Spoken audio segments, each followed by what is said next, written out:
Disciplinary proceedings अनुशासनिक कार्रवाई और my self Umesh चंद जोशी अभी ex I was deputy director at State Institute of Rural Development and today our topic is the अनुशासनिक कार्रवाई यानी disciplinary proceeding. तो disciplinary proceedings क्या है कि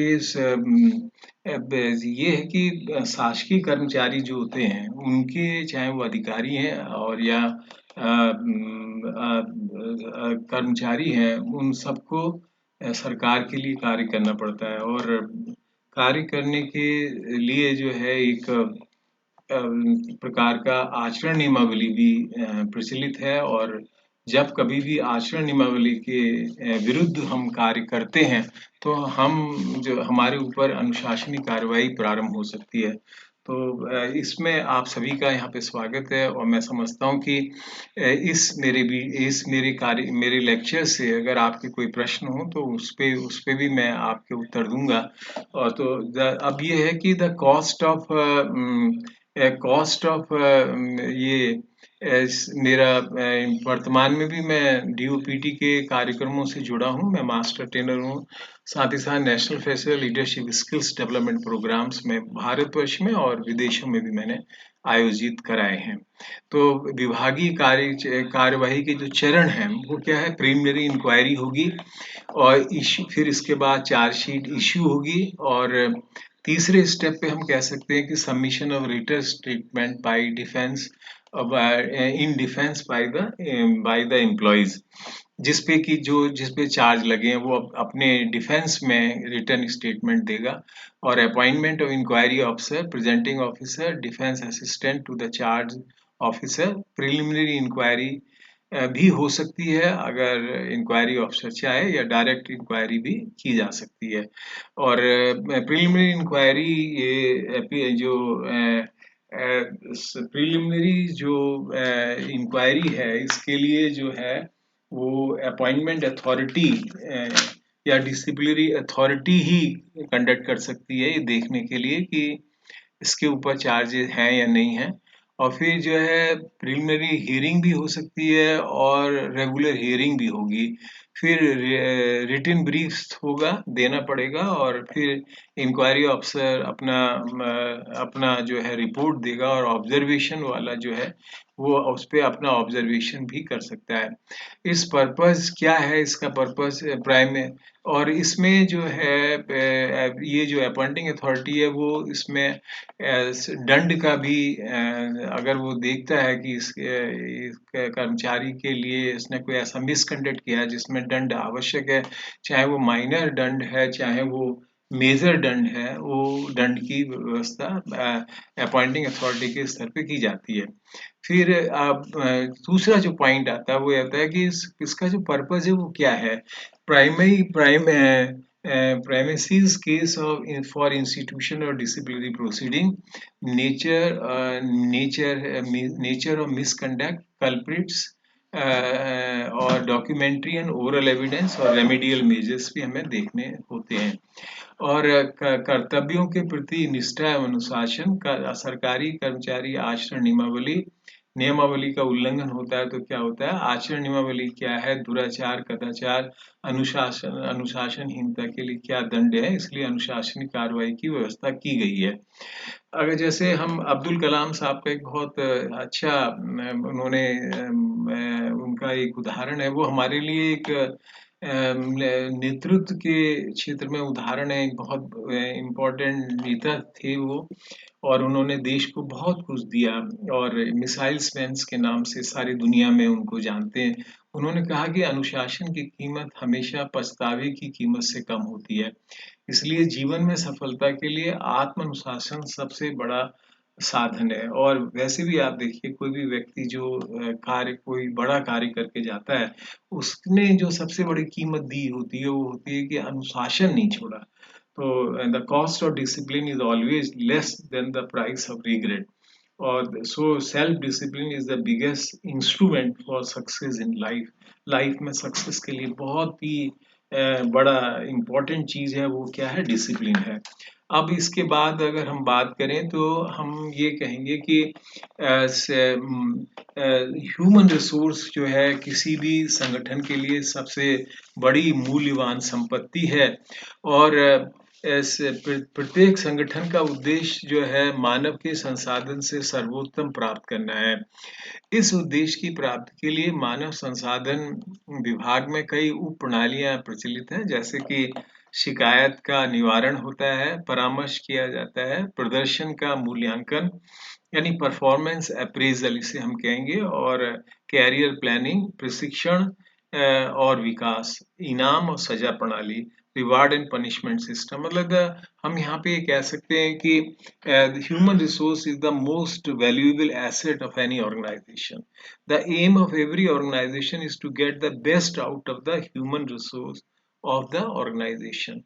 And for achievement of this purpose, there are many subsystems in the human resource department, such as grievance handling, counseling, or then you have performance appraisal, career planning, training and development, and reward and punishment system. तो ये है। इसके बाद अगर चलें आगे, इसमें reward and punishment system क्या है, पुरस्कार और दंड प्रणाली क्या है। देखिए, the reward system will encourage the employees to work better towards achievement of the organisation goal. और पनिशमेंट सिस्टम क्या होता है कि is use to prevent people from working against the organisation goals. और यानी कि दंड प्रणाली का उपयोग लोगों को संगठनात्मक लक्ष्यों के, हमारे जो ऑर्गेनाइजेशन है उसके लक्ष्यों के विरुद्ध काम करने से रोकना है। जबकि पुरस्कार का जो मेन उद्देश्य है वो ये है कि ऑर्गेनाइजेशन के जो या हमारे संगठन के जो लक्ष्य हैं उनको प्राप्ति के लिए बेहतर काम करने के लिए प्रोत्साहित करना। And there was a time when the employer was virtually free to hire and fire the employees over a period of time. This common law notion has gone. मतलब एक समय था जबकि कर्मचारियों को वो एम्प्लॉयर रख लेते थे और फिर तुरंत ही निकाल देते थे और वे फ्री थे ऐसा करने के लिए। लेकिन आज ये धारणा चली गई है, क्योंकि कोई भी एम्प्लॉयज को ऑर्गेनाइजेशन में अगर हमने रिक्रूट किया है तो एक कानून के तहत ही उसको हटा सकते हैं। आज एक new today employer can inflict punishment on an employ only after following some statutory provisions depending upon the nature of the organization। आज मतलब जो है कि कुछ वैधानिक प्रावधानों का पालन करने के बाद ही कर्मचारी को सजा दी जा सकती है। इसके बाद नेक्स्ट स्लाइड पे हम आते हैं। इसमें यह है कि government part 14 of the Constitution of India relates to the terms of employment in respect of person appointed in connection with the affair of the state. Any action against the employees of the union government and the state government should conform to these constitutional provision which confer certain protection on the government servant। मतलब अगर हमारा जो संविधान है, भारत का संविधान, इसका भाग 14 राज्य के मामलों में नियुक्त व्यक्तियों के संबंध में एक उनको जो है, चाहे वो केंद्र सरकार के हैं चाहे वो राज्य सरकार के हैं, उनके खिलाफ अगर कोई कार्रवाई करनी है तो उनको संवैधानिक प्रावधानों के अनुसार ही हमें करना पड़ेगा। जो इस तरीके से जो संविधान का भाग 14 है जो सरकारी कर्मचारियों को सुरक्षा प्रदान करता है, और ये हमारा फंडामेंटल राइट्स भी है, हमारा एक राइट्स भी है। और अगर हम सेमी गवर्नमेंट ऑर्गेनाइजेशन की बात करें तो by this we mean the public sector undertakings and autonomous bodies and the societies controlled by the government. These organizations can be brought within definition of the term state as contained in Article 12 of the Constitution। और इसमें यह है कि the employees of these organizations are protected against the violation of their fundamental rights by the orders of their employer। These organizations also have their own set of rules for processing the cases for conducting the disciplinary proceeding against their employees. यानी कि अर्ध सरकारी संगठन ऐसे जो उपक्रम हैं वहां पर भी संविधान के अनुच्छेद 12 में निहित राज्य की परिभाषा के भीतर उनके सारे एम्प्लॉइज को लाया गया है, और इन संगठनों के कर्मचारियों को उनके एम्प्लॉयर द्वारा यदि कोई दंड दिया जाता है या डिसिप्लिनरी प्रोसीडिंग्स चलाई जाती है, तो भी उनको जो है एक सुरक्षा के घेरे में लाया गया है। और इन संगठनों के पास कर्मचारियों के विरुद्ध अनुशासनात्मक कार्रवाई करने के मामले में भी उनके स्वयं के नियम हैं, जिस नियमों का उनको पालन करना अनिवार्य है। हम ये कह सकते हैं कि प्योरली प्राइवेट ऑर्गेनाइजेशन जो हैं, these are governed by the various industrial and labor law of the country and approved standing orders applicable for the establishment। मतलब विशुद्ध रूप से निजी संगठन में भी ये देश के जो विभिन्न औद्योगिक और श्रम कानून हैं वो लागू होते हैं, और इनके जो एम्प्लॉयज हैं उनके विरुद्ध अगर कोई कार्रवाई की जाती है तो वो जो उनके लेबर लॉज हैं या जो कंपनीज लॉ है उनका हमें पालन करना बहुत जरूरी है। अगर आप इसके बाद अगर हम बात करते हैं कि law governing the disciplinary proceedings, तो law governing the disciplinary proceeding इसमें क्या है कि अनुशासनात्मक मतलब इसमें कि आर्टिकल 309 और 310 311 भारत सरकार के, इनको हमें देखना पड़ेगा। Rules providing the condition of service of the delinquent public servant, the public servant inquiries act 1850 और Uttar Pradesh government servant conduct rule 1856 और the Uttar Pradesh government servant discipline and appeal rules 1999, ये हमें देखने पड़ेंगे। इसके अतिरिक्त उत्तर प्रदेश डिपार्टमेंटल इंक्वायरीज इसमें ये है कि उत्तर प्रदेश डिपार्टमेंट इंक्वायरीज में कि enforcement of attendance of witnesses and production of document act 1976, Uttar Pradesh class 2 service imposition of minor punishment rules 1973। Uttar third में हम ये नेक्स्ट में हम ये कहेंगे एट्थ में हमें क्या चीज देखनी है, the Uttar Pradesh state public service commission regulation of procedure act 1985, regulation 351A of the civil service regulation, UP temporary government servant termination of services rules 1975, all India services discipline and appeal rules 1969, judicial pronouncement क्या क्या हुए हैं, principle of natural justice, और इसके बाद हम कह सकते हैं government notification and government orders जो भी हैं समय समय पर जारी हुए हैं, और डिपार्टमेंटल सर्कुलर्स क्या हुए हैं। तो फिर हम ये कह सकते हैं कि अनुशासन कार्रवाई करने में कर्तव्यों के कुशल निर्वहन के लिए किस ज्ञान की आवश्यकता है, इसमें भाग थर्ड यानी जो हमारा मौलिक अधिकार है, और संविधान का जो पार्ट 14 है संघ और राज्यों के तहत सेवाएं, उसको देखने का बाद हमें आवश्यकता, प्राकृतिक न्याय के सिद्धांत, प्रासंगिक नियम संगठन पर लागू होते हैं, और इस तरीके से अगर हमें इन सब का ज्ञान आवश्यक हमारे लिए आवश्यक है, ताकि हम किसी भी इम्प्लॉइज या किसी भी कर्मचारी या अधिकारी के विरुद्ध यदि हमें कोई डिसिप्लिनरी प्रोसीडिंग्स करनी है तो इन सब का ज्ञान हमारे लिए आवश्यक है। और ये तो हम पहले ही बता चुके हैं कि भारत के संविधान के अनुच्छेद 309, 310, 311 अपराधी लोक सेवा की शर्तें प्रदान करने वाले नियम, लोक सेवक पूछताछ अधिनियम 1850, उत्तर प्रदेश सरकारी आचरण नियमावली 1956, उत्तर प्रदेश सरकारी सेवक अनुशासन एवं अपील नियमावली 1999, और उत्तर प्रदेश विभागीय जांच अधिनियम 1976, उत्तर प्रदेश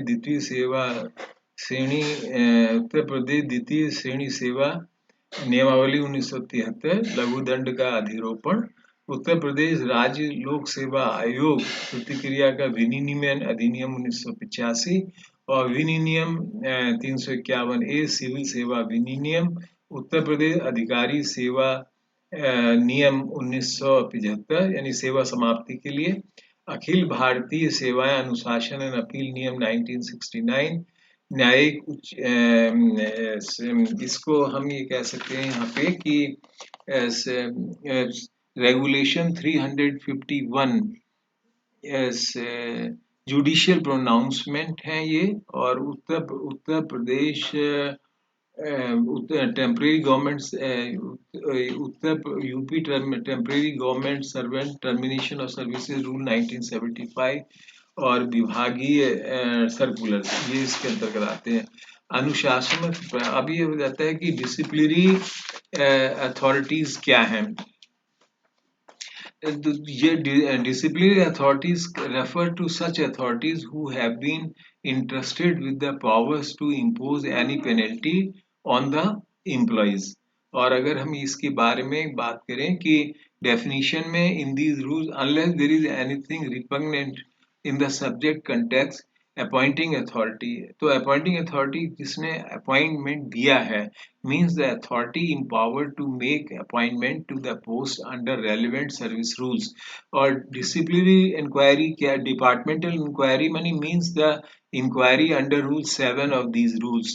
disciplinary authority का मतलब है any authority empowered under rule 6 to impose penalties। Government servant का मतलब है the means a person appointed to the public service and the post in connection with the affairs of the state of the Uttar Pradesh. और service का मतलब है public services and the post in the connection with the affair of the state of Uttar Pradesh. मतलब services का यहाँ पे मतलब है कि उत्तर प्रदेश सरकार द्वारा प्रदान की जा रही सर्विसेज, और सर्वेंट का मतलब सेवक का मतलब यह है उत्तर प्रदेश शासन द्वारा नियुक्त कर्मचारी। अब इसपे कि इसके अगर और ज्यादा इसमें हम बात करें कि काइंड्स ऑफ ये जो डिसिप्लिनरी अथॉरिटीज जो हैं वो कितने प्रकार की हैं। का एक तो वो है normally there are two categories और disciplinary authorities. Number one those who can impose all penalties on the employees, and second में आएगा the authorities who can impose any minor penalties, जो माइनर पेनल्टीज लगा सकते हैं और जो सब प्रकार की दंड लगा सकते हैं। फिर अगर हम बात करें कि इसमें यहाँ पे कि relationship between appointing authority and disciplinary authority, यानी कि नियुक्ति प्राधिकारी और अनुशासन प्राधिकारी बीच में क्या संबंध है। यहाँ पे हम कह सकते हैं appointing authorities are empowered to impose all penalties। जो मतलब अपॉइंटिंग अथॉरिटीज हैं वो अथॉरिटी हैं जो सब प्रकार की दंड अपने कर्मचारियों पे लगा सकते हैं, चाहे वो मेजर पेनल्टीज हैं चाहे वो माइनर पेनल्टीज हैं। However, there may be other authorities who may be empowered only to impose minor penalties। Such authorities are often referred as the lower disciplinary authorities for the sake of inconvenience। मतलब हम दो तरह के हमारी appointing authorities तो वो हैं जो सभी प्रकार के दंड लगा सकती हैं, और इसके अलावा ऐसी अथॉरिटीज भी हैं जो केवल माइनर पेनल्टीज लगा सकती हैं, और हम ये कह सकते हैं कि इनको जो है हम वो अनुशासनक अथॉरिटीज कह सकते हैं। फिर है यूनिसेफ यूनियन ऑफ इंडिया। इसमें अगर देखें union of India versus J Ahmed FIR, यानी कि union of India versus J Ahmed AIR 1979 SC 1022। A conduct which is blameworthy in the context of conduct rules would be misconduct। एक आचरण जो आचरण नियमावली के अंतर्गत संदर्भ में निंदनीय है कदाचार कहलाएगा। If A government servant conducts if a government servant conducts himself in a way inconsistent with the inconsistent with the due and faithful discharge of his duty is a misconduct. यानी कि कोई भी कर्मचारी सरकारी सेवक जो अपने दरवाजा थोड़ा बंद करो जो सेवक जो अपने कर्तव्य के निर्वहन के प्रति विपरीत आचरण करता है तो वो एक मिसकंडक्ट माना जाएगा। और इसमें यह है कि मिसकंडक्ट रूल्स 3 अब उत्तर Pradesh government servant conduct rule 1956। अब उत्तर प्रदेश शासकीय सेवक आचरण नियमावली 1956 के संदर्भ में जो नियम 3 है वो नियम 3 जो है इस पे बात करता है। अच्छा देन इसकी दुराचार क्या है, मिसकंडक्ट किसे कहेंगे। अच्छा फिर है इसमें कि ईमानदारी का अर्थ है नैतिक सिद्धांत या चरित्र की दृढ़ता।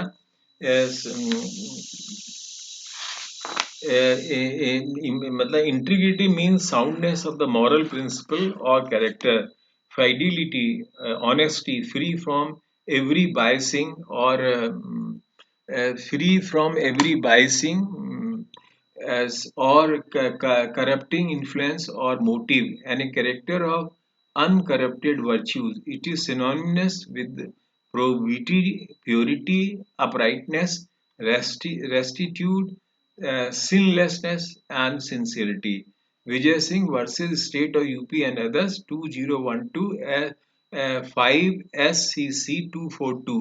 यानी कि ईमानदारी का अर्थ है कि नैतिक सिद्धांत या चरित्र की दृढ़ता। इसी को हम मतलब बहुत एक सरकारी कर्मचारी के लिए उसकी इंटीग्रिटी अगर डाउटफुल हो जाती है तो वो फिर कार्य करने के लिए अधिकृत नहीं रहता। अब ये है अगर हम बात करें कि इसमें पनिशमेंट कौन कौन से आते हैं, जैसे कि पनिशमेंट में अगर हम दें माइनर पेनल्टीज में जैसे सेंश्योर है निंदा करना, withholding of increment for a specified period, stoppage of an efficiency bar. अब तो ये दक्षता पट्टी जो है एफिशिएंसी बार खत्म हो गई है। Recovery from the pay of the whole और a part of any pecuniary loss caused to a government by negligence or breach of order, fine in case of person holding group D post। और इसमें है कि up to 25% of 1 month पे, यानी समूह घाक जो है पदधारक है उसके व्यक्तियों के मामले में जो है 1 माह के वेतन का 25% तक की वसूली की जा सकती है। तो ऐसा माइनर पेनल्टीज के अंतर्गत कहा गया है। अब सवाल ये उठता है कि मेजर पेनल्टीज क्या है। देखिए इसमें यह है कि withholding of increments with cumulative effect, और सेकंड में आ जाएगा रिडक्शन टू लोअर पोस्ट और ग्रेड और टाइम स्केल और to a lower stage in time scale, removal from the service सेवा से हटाना, and dismissal from the service सेवा से बर्खास्त भी की जा सकती है। तो ये जो है मेजर पेनल्टीज हैं यानी प्रमुख दंड हैं। तो ये तो था इसमें। अब ये कि why the classification of minor and major penalties, ये बहुत ही आवश्यक है कि इसमें जो हम ये यहाँ पे कह सकते हैं इस पार्ट पे यहाँ पे कि action which shall not amount to a penalty, मतलब ऐसी कार्रवाई जो कि दंड के दायरे में नहीं आएगी। जैसे ये है कि एक्सप्लेनेशन टू रूल 3 में लिखा गया है विद होल्डिंग ऑफ इंक्रीमेंट वेतन वृद्धि को रोकना, for failure to pass a departmental examination और to failure to fulfil any other condition under the rules और ऑर्डर गवर्निंग द सर्विसेज। मतलब कभी कभी डिपार्टमेंटल एग्जामिनेशन उत्तर प्रदेश में तो नहीं है लेकिन बहुत से ऐसे स्टेट्स हैं जहाँ पे आज भी डिपार्टमेंटल एग्जामिनेशन पास करना उनके लिए आवश्यक है।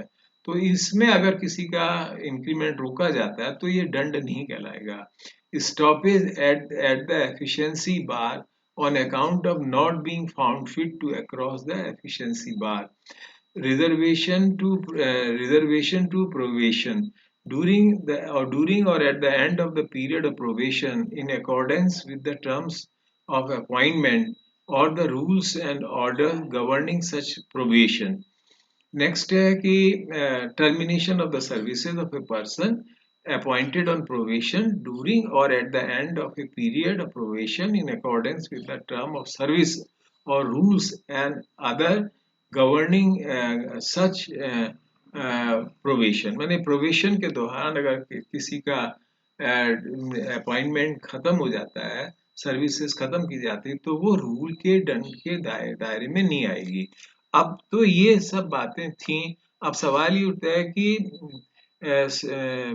यहाँ पे कि विभागीय डिपार्टमेंट इंक्वायरी आवश्यक क्यों है ना? डिपार्टमेंटल इंक्वायरी आवश्यक क्यों है?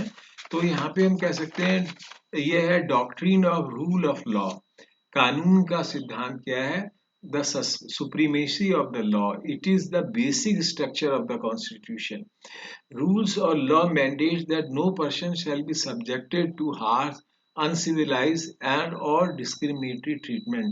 मतलब कानून जो है ये कहता है कि किसी भी व्यक्ति को कठोर असभ्य और भेदपूर्ण व्यवहार नहीं दिया जाएगा, उसका ट्रीटमेंट। तो ये है रूल ऑफ लॉ।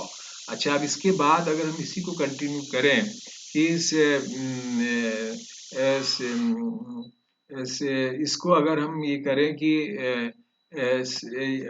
इस चीज को अगर हम और अच्छी तरह से करें कि article 21 of the constitution mandate that no person shall be deprived of his life और personal liberty except according to a procedure established by law. Article 21 है। और उसके बाद है कि the expression life does not merely connote animal existence or a continued drudgery through life. The expression life has a much wider meaning. Therefore, the outcome of a departmental inquiry is likely to adversely affect reputation or livelihood of a person. Some of the finer graces of human civilization which make life worth living would be jeopardized, and the same can be put in jeopardy only by law, which inheres fair procedures. Board of Trustees versus Dilip Kumar Raghavendra Nath Nandagari 1983 AIR 109 1983 SCR 1828। तो इसमें यहाँ पे अगर हम बात करें कि नल्ला piano sign league, इसका क्या मतलब है? In a civilised society governed by rule of law, the punishment not prescribed under the statutory rules cannot be imposed.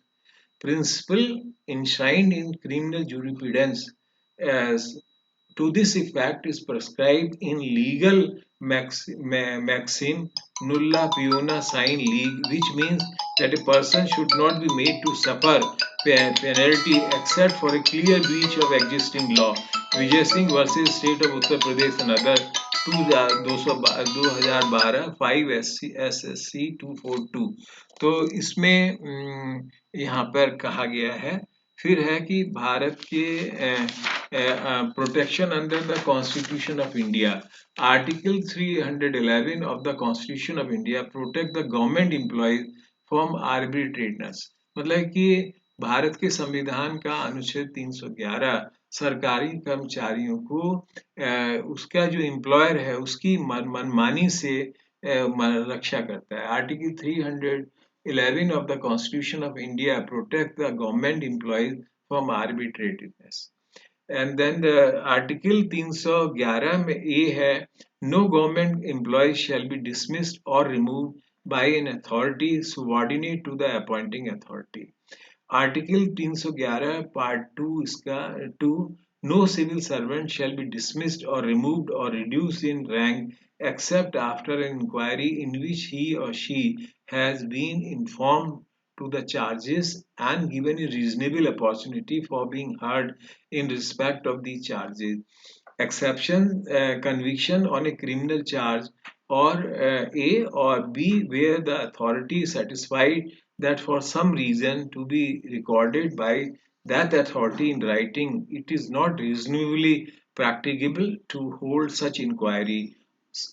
इसमें नेक्स्ट एक्सेप्शन क्या हो सकता है कि where the president or governor as the case may be satisfied that in the interest of the security of the state it is not expedient to hold such inquiry. अगर मतलब उनको कभी अगर गवर्नर और प्रेसिडेंट अगर चाहें तो उनको किसी भी प्रकार के दंड देने से पहले कोई इंक्वायरी आवश्यक नहीं है. अब इसमें provision rule 7A of the 7 UP disciplinary DNA rules provides that rule shall not apply in the following cases: where any major penalty is imposed on a person on the ground of conduct which has led to the conviction on a criminal charge. Second में हम कह सकते हैं कि where disciplinary authority is satisfied that for reason to be recorded by it in writing that it is not reasonably practicable to hold an inquiry in the manner provided in these rules. And third है कि where the governor satisfied that in the interest of the security of a state it is not expedient to hold an inquiry in the manner provided in these rules. अब ये है कि ये तो अपवाद है लेकिन इसमें state of UP and others versus Saroj Kumar Sinha AIR 2010 SC 3131. Departmental inquiry cannot be treated as a casual exercise. The inquiry proceeding cannot be conducted with a closed mind. The rules of natural justice are required to be observed to ensure not only that justice is done but it is manifestly seen to be done. तो यानी कि ये बहुत ही आवश्यक है इन चीजों का पालन करना. अगर हम इसके बाद बात करें तो हम ये कह सकते हैं कि इसका नेचर क्या होगा डिपार्टमेंटल इंक्वायरी का. इसमें ये कहते हैं क्वेजी जुडिशियल है. Holding departmental proceedings and recording finding of guilt against any delinquent and imposing punishment for the same is a quasi-judicial function and not administrative function. Hence, authorities have to strictly adhere to disciplinary rules while imposing punishment. Vijay Singh versus State of Uttar Pradesh and others 2012 5 SCC 242 State of UP and Coal India Limited versus Ananta Saha 2011 5 SCC 142 Mohammad Yunus Khan versus State of UP 2010 10 SSC SCC 539 Union of India and others versus Mohammad Ramzan Khan 1991 1 SSC 588 3 judge bench. Then we can इसके बाद अगर हम ये कह सकते हैं कि इनको जो अगर इसको अगर हमें आगे चलाना है यानी कि इसका प्रीलिमिनरी इंक्वायरी अगर इन्वेस्टिगेशन है तो क्या क्या है. Sometime OA is moved to challenge the order to hold as preliminary inquiry or investigation, challenging the report of vigilance inquiry. Gopalji Rai versus State of UP 20663 ALR 616 ALL AII. Gopalji Rao versus challenging the report of vigilance inquiry. Then the preliminary inquiry is only a fact-finding inquiry for the satisfaction of the authority as to whether the allegation deserves any merit and a departmental inquiry be initiated. Kendriya Vidyalaya Sangathan versus Arun Kumar Mahadev Rao Sindhe and ANR 207 ISC C283. Preliminary inquiry is completely at the discretion of the administrative authorities. It is not covered by any statutory provision, not even the principle of natural justice are applicable to it. तो इसकी जरूरी नहीं है कि विभागीय जांच से पहले एक प्राथमिक जांच की जाए. अच्छा, अब इसके बाद है कि imposing penalty after preliminary inquiry where disciplinary authority is satisfied that good and sufficient reason exists for adopting such a course, it may impose one or more of the minor penalties mentioned in Rule 3. But for this uh, also the concerned employee shall be informed of the substance of the imputation against him and shall be called upon to submit his explanation within a reasonable time. ये rule 10 है. इसके बाद है कि disciplinary authority shall after considering the said explanation if any and the relevant record pass such order as he or she considered proper and where a penalty is imposed reason thereof shall be given. Next, the order shall be communicated to the concerned government servant. This has been mentioned in the rule 10. ये rule 10 में कहा गया है. अब सवाल ये उठता है कि deciding on initial to initiate the final inquiry, है ना, प्राइमा फेसी केस क्या है, then you have allegation deserves any merit, only minor punishment is warranted in this case. Competent authority may award the appropriate minor penalty without conducting the final inquiry. Whether the matter is covered by the proviso to the Rule 7. मतलब क्या ये मामला rule 7 के अंतर्गत आता है या नहीं आता है. फिर अब हम ये कह सकते हैं कि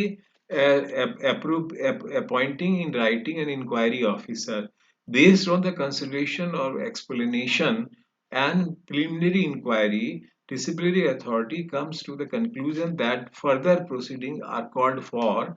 The authority may appoint in writing inquiry officer to hold inquiry against the officer. All the papers for inquiry would be provided to the inquiry officer. State of UP and others versus Saroj Kumar Sinha, AIR 2010 SC 3131.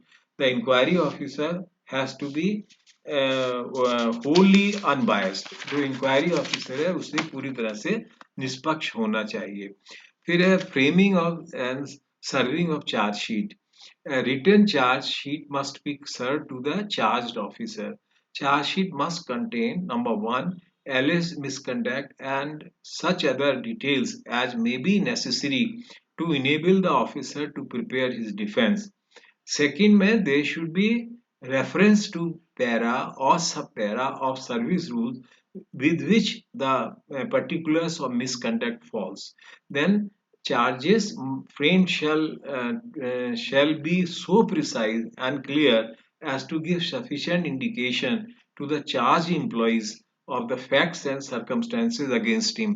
यानी कि लगाए गए आरोप इतने सटीक और स्पष्ट होंगे कि आरोपित कर्मचारी को उसके खिलाफ तथ्यों और परिस्थितियों के बारे में पर्याप्त संकेत दिया जा सके.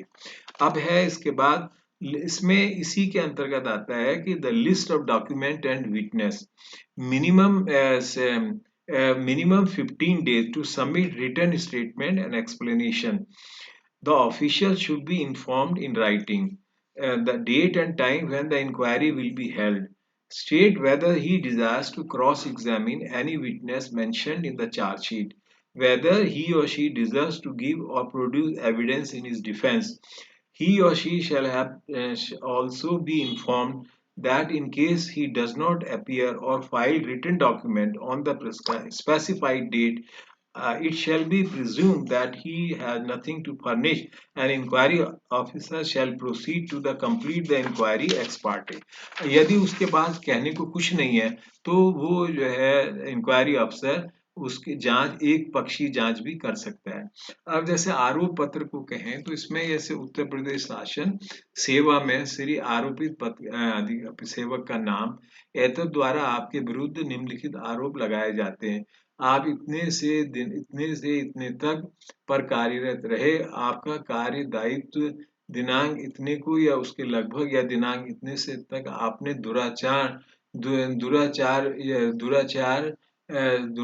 दुर्व्यवहार का विवरण किया. इस प्रकार अपने सरकारी आचरण नियमावली 1956, क्योंकि उत्तर प्रदेश के संबंध में है, या जो नियमावली लागू हो के उल्लंघन किया अथवा शासनादेश इसका उल्लंघन किया, इस आरोप को सिद्ध करने के लिए निम्नलिखित साक्ष्य प्रस्तुत करना प्रस्तावित है. मौखिक साक्ष्य और दस्तावेजी साक्ष्य. इस आरोप को सिद्ध करने हेतु निम्नलिखित साक्ष्य प्रस्तुत करना प्रस्तावित है। और इसके बाद अगर ये है कि इसमें कि हम कह सकते हैं कि आपसे अपेक्षा की जाती है कि दिनांक को या उसके पूर्व जैसा कि लिखें, उत्तर में आपने बचाव का निम्नलिखित कथन लिखित कथन प्रस्तुत करें। यदि उक्त तिथि तक जांच अधिकारी को आपका कोई लिखित या कथन प्राप्त नहीं होता तो ये अवधारणा की जाएगी कि आपने आपको ऐसा कोई कथन प्रस्तुत नहीं करना है एवं आपके विरुद्ध एक तरफा जांच कार्रवाई करके आपके मामले में एक तरफा आदेश पारित किया जाएगा। और इसमें ये भी लिख सकते हैं, यदि आप किसी साक्षी को परीक्षित करना या प्रति परीक्षा कराना चाहते हो तो अपने लिखित कथन के साथ उन साक्षियों के नाम पते भी प्रस्तुत करें। ये राज्यपाल की ओर से और क्लास 1 क्लास 2 अधिकारियों में ये अन्य मामलों में अनुशासनिक प्राधिकारी का पद नाम इसमें लिखित करना पड़ेगा। इसके बाद अगर हम ये कह सकते हैं कि charge frame must not be वेग। A charge framed in a disciplinary inquiry must not be vague. Fact that the delinquent did not raise defense that charge was vague does not save inquiry from being vitiated. Anant R. Kulkarni versus YP Education Society AIR 2013 SC 2098। यदि आरोप स्पष्ट नहीं होगा तो जांच अपने आप ही निरस्त हो सकती है। Approval and services. The charge sheet shall be approved by disciplinary authority in the absence of approval of charge by the competent authority. Further proceeding in the disciplinary case could not be sustained. Union of India and others versus VP Gopinath 2014 1 SCC 351. State of Tamil Nadu versus Pramod Kumar IPS and another 2018 17 SCC 677. Then approval and service. The charge sheet shall be approved by disciplinary authority. Modalities for service of the charge sheet. Rule 7, sub rule 5. Personal service by registered post and by publication in a daily newspaper. Delhi Development Authority versus SC Purana 19932 SLR SC 509 and Union of India versus Keval Kumar 19932 SLR SC 554. The charge sheet is issued with when it is framed and dispatched to the employee irrespective of his actual service on the employee. इसमें आगे हम ये कह सकते हैं कि following shall be served along with the charge sheet. Copy of the documentary evidences mentioned therein and the list of witnesses and their statement if any. Note, where the documentary evidence is voluminous, instead of furnishing its copy with the charge sheet, the charge government servant shall be permitted to inspect the same before the inquiry officer. यानी को साक्ष्य का निरीक्षण करने की उसको अनुमति दी जाएगी। Supplying a copy or document relied upon the inquiry officer is must, where reliance was placed by the inquiry officer on the previous statement of the witness without supplying a copy thereof to the delinquent and without affording an opportunity to cross-examine the witness, it has been held that the inquiry officer was biased in favor of the department and found delinquent guilty in so arbitrary manner which showed that he was carrying out the command of some superior officer. Kuldeep Singh versus Commissioner of Police and others 1999 2 SCC 10. Then we call as next one as ये कि appearance on the date fixed and written statement explanation. On receipt of the charge sheet, the charge sheeted employee may respond to the following manner. He may appear and submit his explanation versus denying the charge. Submit his explanatory versus admitting the charge and asking for mercy. fail to submit the explanation versus with confidential admission or partial admission of charges. Then next है कि इसमें कि as preliminary hearing and recording admission of guilt if any. Inquiry officer shall ask the officer whether he pleads guilty or not. If the officer accepts his guilt, no further inquiry is necessary. However, the acceptance of charge should be both unconditional and unambiguous. If the accused employee admits the charge, the EO inquiry officer shall record the same, sign the proceedings, and obtain signature of the employees concerned thereon. The inquiry officer shall return a finding of guilt in respect of those articles of charge to which the officer concerned has pleaded guilty and submit its report to the disciplinary authority. Next, if the officer charged does not plead guilty, the inquiry shall continue. फिर then you have इसके बाद अगर हम कहें कि यहाँ पे कि appointment of presenting officer and को officer the disciplinary authority may appoint an officer or a legal practitioner as a presenting officer. The charge employees may take assistance of any officer but not a legal practitioner unless the presenting officer appointed by disciplinary authority is a legal practitioner or disciplinary authority so permits.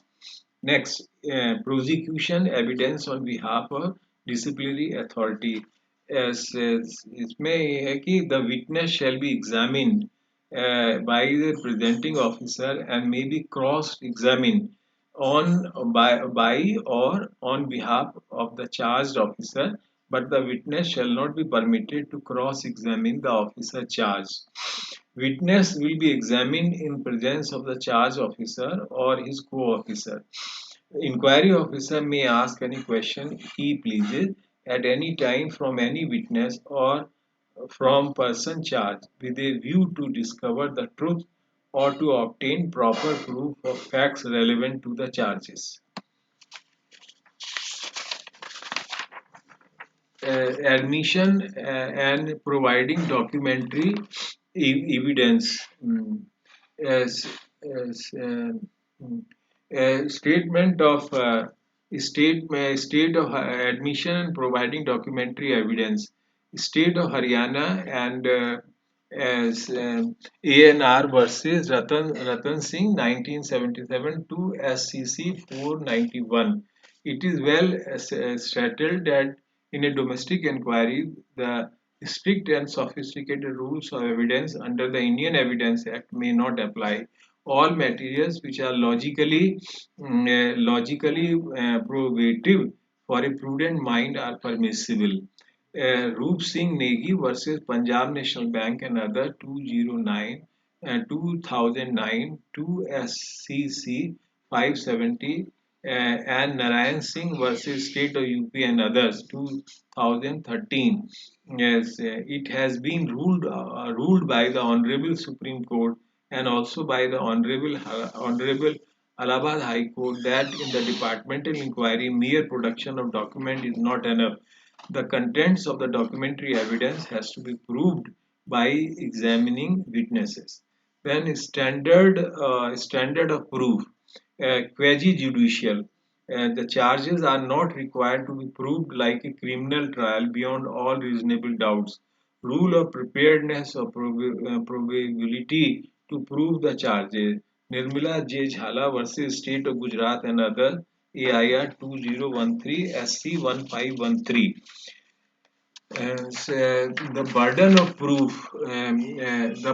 proof in the departmental proceeding is not beyond reasonable doubt as it is the principle in the criminal trial, but probabilities of misconduct. The delinquent, such as the writ petitioner, could examine himself to rebut the allegation of misconduct.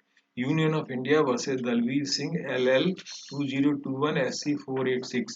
The standard of proof is not that governed by a criminal trial.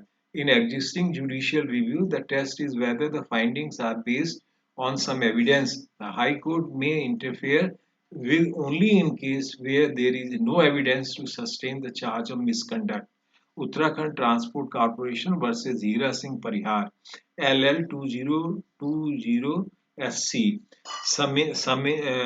summoning of witnesses, यानी कि इसमें गवाहों को समन करना.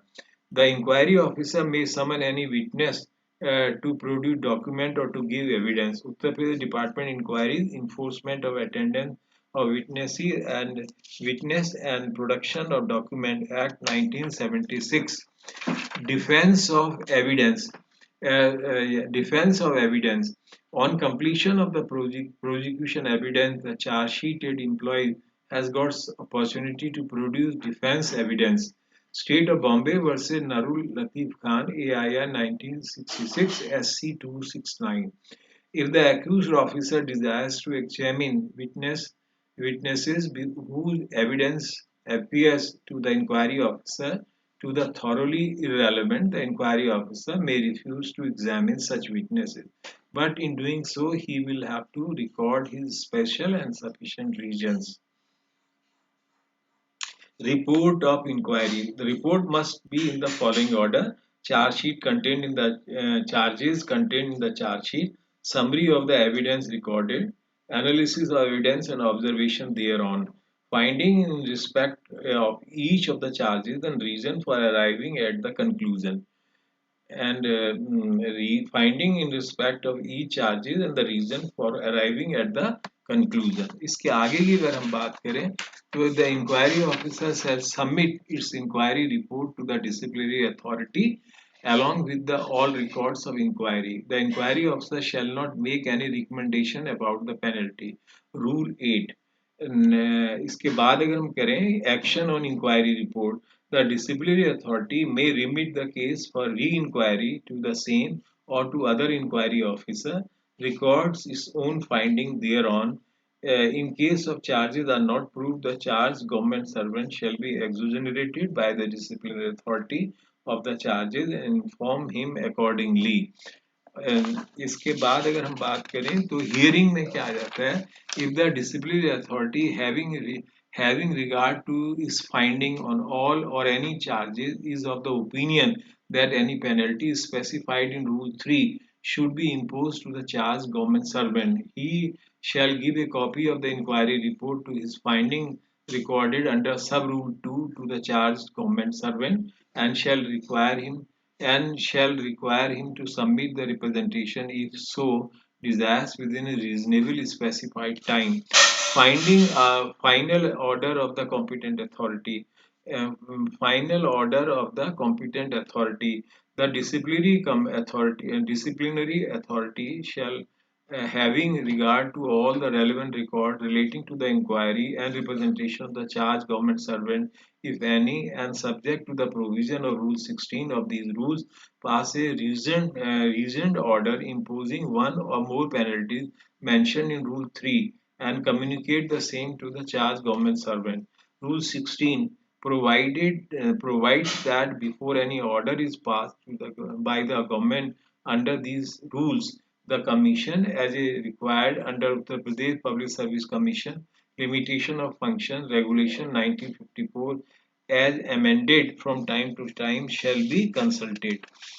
Then we have in this case अगर हम ये देखें कि union bank of India versus Vishwanath Bhattacharya 2022 live law SC 109, where the findings of the disciplinary authority are not based on evidence or based on a consideration of irrelevant material or ignoring relevant material are nullified, where the findings are preserved or such that they could not have been rendered by any reasonable person placed in like circumstances. The remedies under Act Article 226 of the Constitution are available and intervention warranted. Then इसके बाद है Union of India and others versus Man Govinda Samantre 2022 Live Law SC 244. Quantum of punishment is within the discretionary domain and the sole power of the decision-making authority once the charge of misconduct stand proved. Such a disciplinary power is exposed to the judicial interference if exercised in a manner which is grossly in disproportionate to the fault. Writ jurisdiction is circumscribed by the limit of connecting errors of law, procedural error leading to the manifest injustice or violation principle of natural justice. On merits, the quantum of punishment imposed, the courts would not interfere unless the exercise of discretion in awarding punishment is preserved in the sense of punishment imposed is grossly disproportionate. ये भी बहुत जरूरी है इसके बाद appeal and the government servant shall be entitled to appeal to the next higher authority within 90 days from the date of communication of impunged order. The appellate authority may confirm, modify, or reverse the order passed by such authority. That a further inquiry be held in case, reduce the enhanced penalty imposed by the order, and make such order in the case as may be deemed fit. No other imposing or enhancing any penalty shall be made unless the government servant concerned has been given a reasonable opportunity of showing cause against the proposed imposition or enhancement as the case may be.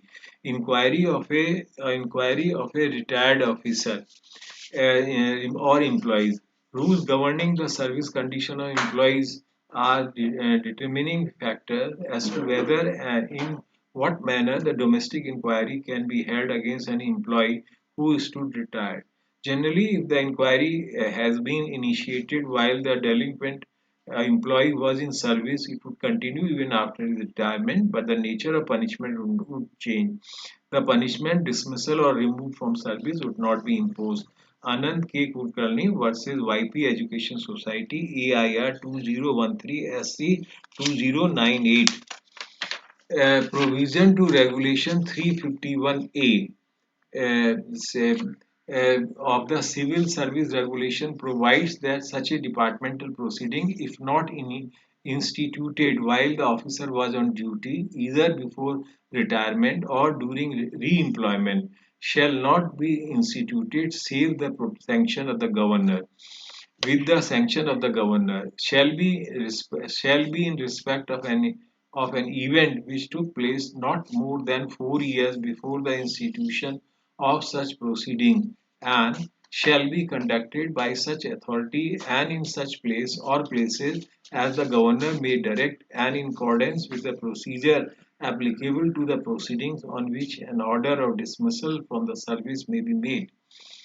As criminal procedures versus a vis disciplinary proceedings, as acquittal by a criminal code would not be debar an employer from exercising power in accordance with the rules and regulation in force.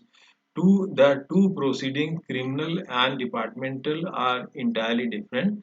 They operate in different fields and have different objectives. Ajit Kumar Nag versus General Manager, PJ Indian Oil Corporation Limited, Haldia and ORS 205 S7 SCC 764. The conceptual difference between departmental proceedings and criminal proceedings have been highlighted by Supreme Court in several cases. It is held that there would be no bar to proceed simultaneously with department inquiry and trial of a criminal case unless the charge in criminal trial is of grave nature involving complicated a question of fact and law. Reference may be made to Kendriya Vidyalaya Sangathan versus T. Srinivas 2004 7 SCC 442 as so this was further Hindustan Petroleum Corporation Limited and a Sarvesh Berry 2005 10 SCC 471 and 2005 SCC CRI 1605 and Uttaranchal RTC versus Mansab Ram Nandwal 206 6 SCC 366 2006 SCC LNS 1341। तो इस प्रकार से ये विभागीय कार्रवाई और आपराधिक कार्रवाई के बीच में सर्वोच्च न्यायालय द्वारा कई मामलों को उजागर किया गया जाता है और माना ये जाता है कि विभागीय जांच और एक आपराधिक मामले की सुनवाई साथ साथ आगे भी हो सकती है, इसे रोका नहीं जा सकता। तो ये था डिसिप्लिनरी प्रोसीडिंग्स में। इसमें सबसे बात ये जो बात रखी गई है कि किसी भी व्यक्ति के जो सरकारी अधिकारी है या सेमी सेमी गवर्नमेंट टाइप के कर्मचारी हैं या कॉरपोरेट सेक्टर के हैं या प्राइवेट ऑर्गेनाइजेशन के हैं, उनके विरुद्ध विभागीय जांच प्रारंभ की जा सकती है और उनको दंड देने से पहले ये इंश्योर करना होगा इंक्वायरी ऑफिसर विभाग को या जिसके द्वारा जांच प्रारंभ की जा रही है। इंक्वायरी ऑफिसर तो दंड नहीं दे सकता, लेकिन वो इसके लिए प्रपोज कर सकता है कि वो कौन कौन से दंड या माइनर है या मेजर है। और ये बहुत आवश्यक इस सेंस में है कि यदि कोई कर्मचारी मिसकंडक्ट करता है तो उसके विरुद्ध विभागीय जांच प्रारंभ की जा सकती है। So thank you very much.